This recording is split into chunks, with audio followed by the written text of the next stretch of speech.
반갑습니다. 2024학년도 1학기 상계고등학교 2학년 문학과목 중간고사 리뷰 그리고 기말고사 가이드 영상을 촬영하게 되었습니다. 저는 미래국어영어학원 상계고 2학년 학생들을 가르치고 있는 강승규 선생님입니다. 어느덧 중간고사가 끝난 지 한 달 정도가 지났고요. 이제 또 어느덧 기말고사까지 한 5주 정도 남은 시기입니다. 이 지점에서 지난 중간고사 시험 어떻게 출제가 되었는지 가볍게 살펴보고 또 기말고사 어떤 식으로 우리가 대비를 해야 될지 좀 같이 알아보는 시간을 가져보겠습니다. 먼저 중간고사 관련돼서 한마디로 요약하자면 압도적인 시험 범위. 이번 상계고등학교 2학년 문학 과목 같은 경우는 워낙 양이 방대했어요. 시험 범위 양도 넓었고 작품 수도 굉장히 많았습니다. 그렇다 보니 학교 수업도 그랬고 저희 학원에서도 그랬지만 마찬가지로 시험에 임박해서까지도 이 수업 진도를 따라가야 되는 좀 그런 불가피한 상황들이 좀 있었습니다. 그래서 저희도 저희지만 사실 무엇보다도 학생들이 이렇게 넓은 시험 범위 소화를 하고 또 이제 시험 대비를 하느라 상당히 애를 먹었습니다. 그래서 결과와는 별개로 어쨌든 학생들이 무척이나 괴로울 만한 시험이었겠다 하는 생각이 듭니다. 그만큼 시험 범위가 넓다 보니까 상대적으로 난이도 자체는 평이하게 출제가 된 편이었어요. 상계고등학교 사실 항상 그런 것은 아니지만 중간고사에서는 약간 무난하게 출제를 했다가 기말고사 때 난이도를 올려서 어떤 등급의 변별력을 좀 확보하는 그런 스타일이 좀 있습니다. 그래서 아마 이번에도 좀 그런 식으로 가지 않을까 하는 예상을 조심스레 해봅니다. 자, 그래서 구체적으로 조금 출제 경향을 살펴보자면요. 총 17편의 작품이 출제가 됐습니다.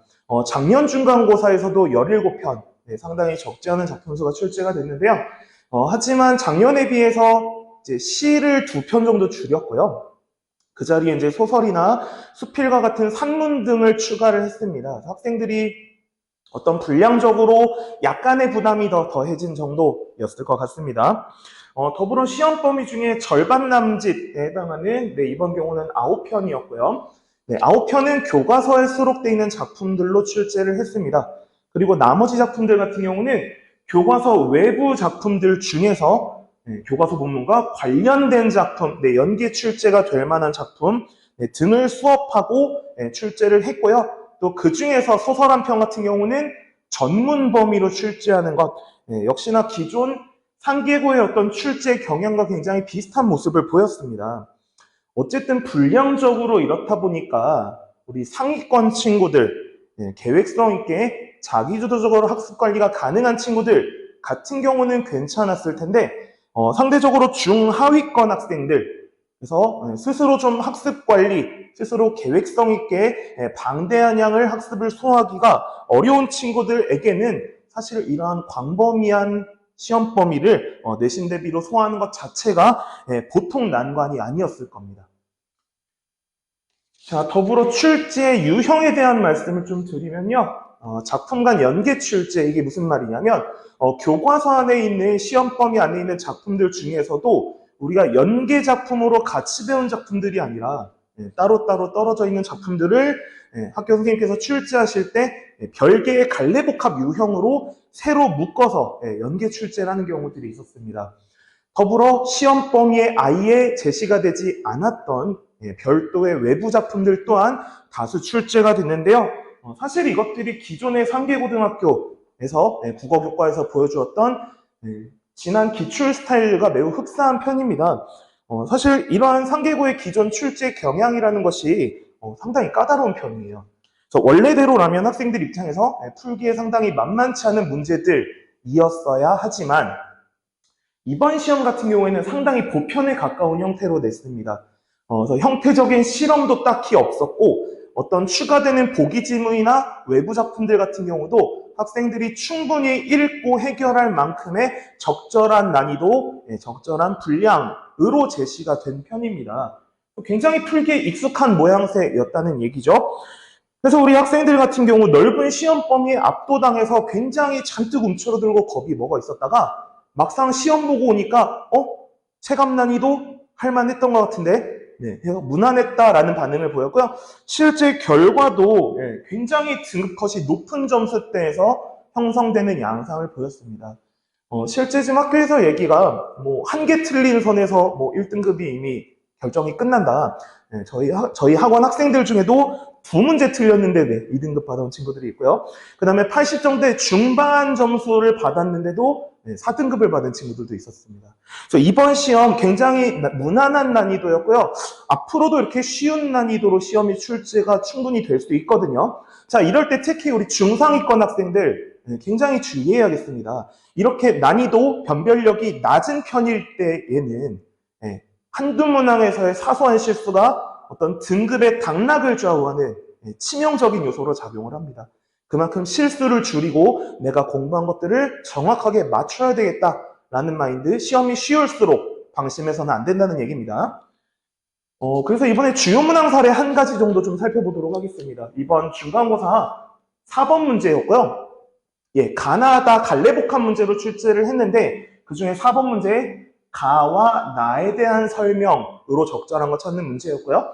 자, 가 같은 경우는 학교 교과서에 있는 납작납작이라는 시였습니다. 자, 나 작품은 전가팔곡이라고 해서요. 연시조였어요. 고전문학 작품이었고 시험 범위에 전혀 없었던 외부 작품이었습니다. 자, 이런 경우에는 사실 원론적인 이야기지만 우리가 굳이 공부하지 않는 나부터 고민할 이유가 전혀 없습니다. 시험 범위에 있었던 가 작품, 그래서 시험 범위에 해당하는 작품만으로도 우리가 충분히 선택지 범위를 좁힐 수가 있고 버릴 것들은 버릴 수가 있고 그런 식으로 추려낸 다음에 이제 내가 처음 보는 작품을 가지고 그 선택지들만 한정해서 판단을 하는 거죠. 이렇게 된다면 이제 새로 보는 작품에 대한 부담이 어느 정도는 줄어들게 됩니다.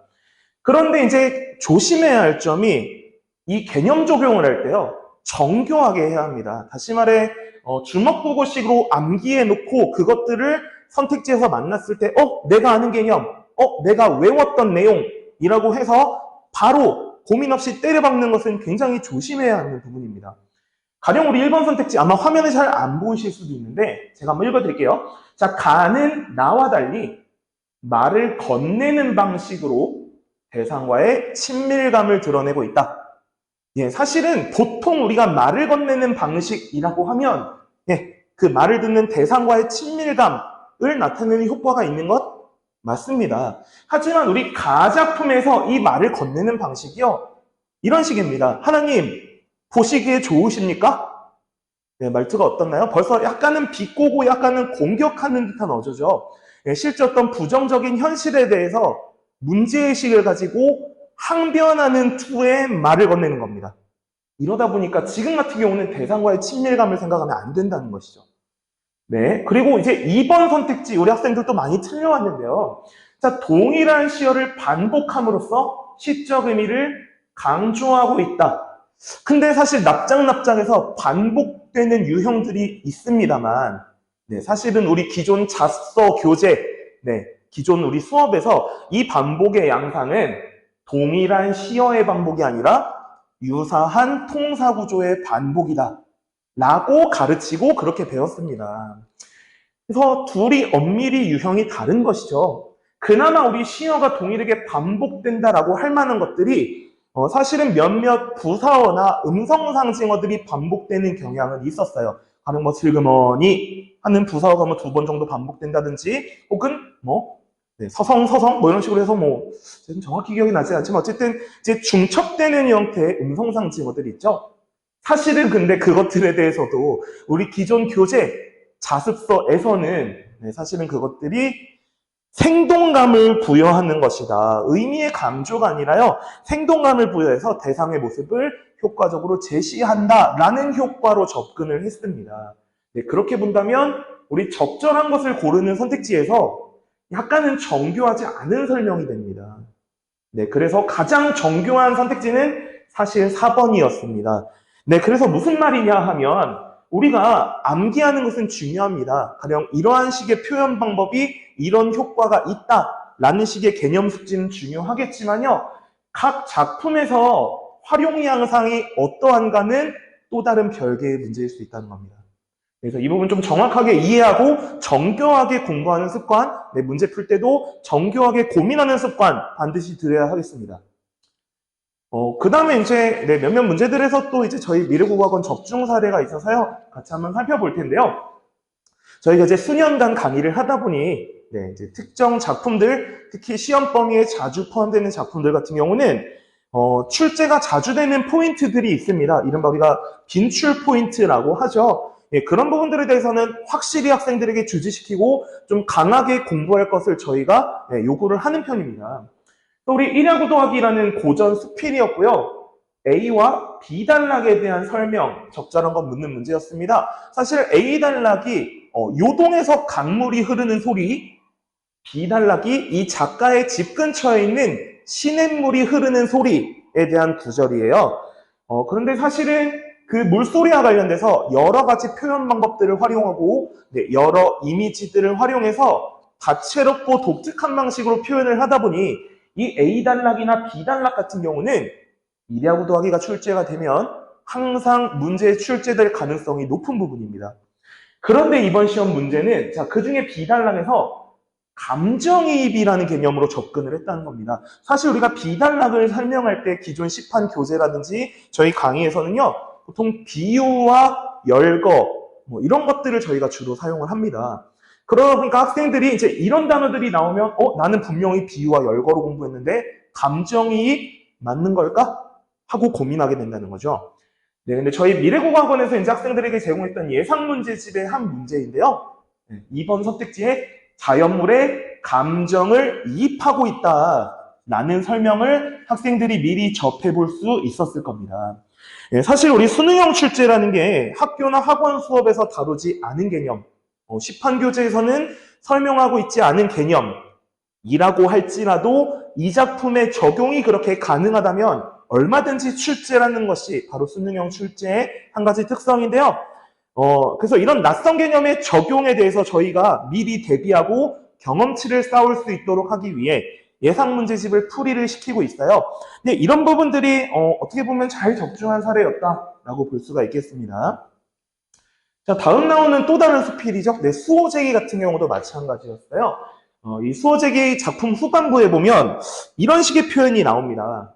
나는 나를 잃어버렸다가 나를 되찾았다. 그래서 사실 이 1인칭 대명사 나가 굉장히 많이 반복이 되는데 경우에 따라 이 나는 현상적자를 지칭하는 경우가 있고 본질적자를 지칭하는 경우가 있습니다. 다시 말해 본문의 특정 부분에 나라고 했을 때 그것이 본질적자인지 현상적자인지 편을 가르고 구분할 수 있어야 합니다. 그게 어느 부분에 있는 나를 묻더라도 가능한 수준이어야만 해요. 그래서 저희 학원에서 충분히 강조를 했고요. 이 부분 달달달달 외워라. 이해할 자신이 없으면 암기라도 해라. 그리고 실제 이런 모양의 예상 문항. 그래서 기억, 니은, 디귿, 리을, 미음 다 나옵니다. 이 나를 본질적자하는 그 중에 뭐가 있느냐 골라내는 문제였어요. 이런 비슷한 문항 저희가 예상 문제를 통해 여러 차례 연습을 시켰고 그 결과 사실 이 부분 공부가 정교하지 않다면 헷갈리고 많이 틀려오는 부분들인데 우리 미래국어 학생들 충분히 연습해서 이 문제에 대해서 실수한 한 명 정도 제외하고는 다 잘 맞춰온 좋은 적중 사례였다라고 하겠습니다.